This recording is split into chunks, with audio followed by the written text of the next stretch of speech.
We're continuing on in the days of discontent, and we're looking at how to move toward contentment. And today's devo is called Eat Well. Proverbs 13 has a lot to say about contentment. There are lots of comparisons to eating. After all, we eat 3 times a day, if not more, and we're either satisfied and content with what we've eaten, or we complain that our stomachs hurt and that we ate too much or too little or something wasn't tasty. So let's look at Proverbs 13. Verse 2 says we can enjoy good things from the fruit of our lips, otherwise we will have an appetite for violence. Verse 4 says a sluggard's appetite is never filled, but the diligent are fully satisfied. Verse 12 says hope deferred makes the heart sick, but a longing fulfilled is a tree of life. And later we read that the teaching of the wise is a fountain of life. Verse 18 says those that disregard discipline come to poverty and shame, but those that heed correction are honored, and the righteous are rewarded with good things. And finally in verse 25 it says the righteous eat to their heart's content, but the stomach of the wicked goes hungry. There's that word content. So remember, we define being content as being satisfied. So look at the world where we live, and we see that those on the news that make the headlines are those who have an appetite for violence. Those are the main stories.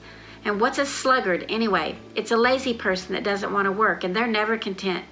And this fountain of life that satisfies us is only drank by the wise. And that frustration with not being honored, honor starts with heeding correction. And then the reward of good things like peace and contentment are ours. We then eat to our heart's content and we don't go hungry. So that's a lot to digest, no pun intended.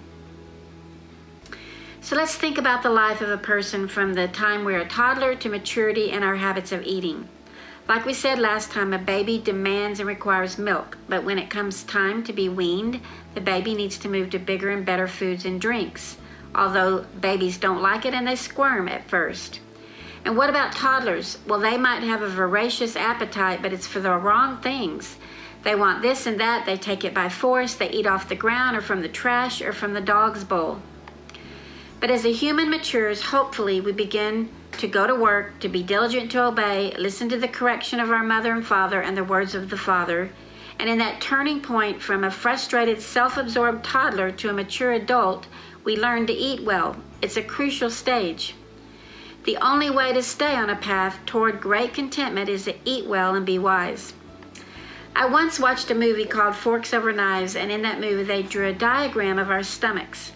So we have all of these receptors in our stomachs for different flavors and nutrients and taste. And when we just eat junk food or food that's bad for us, only a few sections of the stomach are satisfied. So it keeps us wanting to eat more and more and more because we've got all this other part of our stomach that's craving contentment.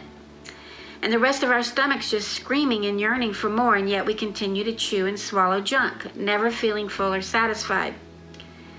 But on the other hand, when we hit all the receptors, it's a great film, you need to watch it, our stomach then feels happy and satisfied and content and quits growling and hurting. It's a simple solution to eat well. It's interesting to me that a lot of choices have to be made once again for contentment to be ours. We're not a content lot by nature. And while our souls are redeemed, we can totally be redeemed and be a grouchy person. Sounds crazy, but it's true. Contentment requires lots of effort on our part to calm ourselves and quiet ourselves.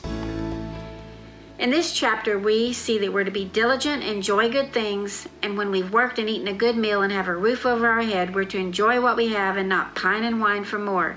This is a daily choice to make, because discontentment's often rooted in wishing for more when what we have is enough. We're told to heed correction, to take instruction, to learn from wisdom, and we're always discontented and striving to make things work without following instruction.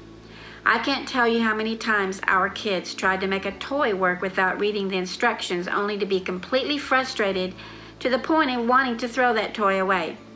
Discontentment. So when we've learned these 2 things, to enjoy the good, take heed to correct our ways and thoughts, then we can eat to our heart's content, like it says in the last verse. A person that is thankful for what he has listens and learns so that he can better himself.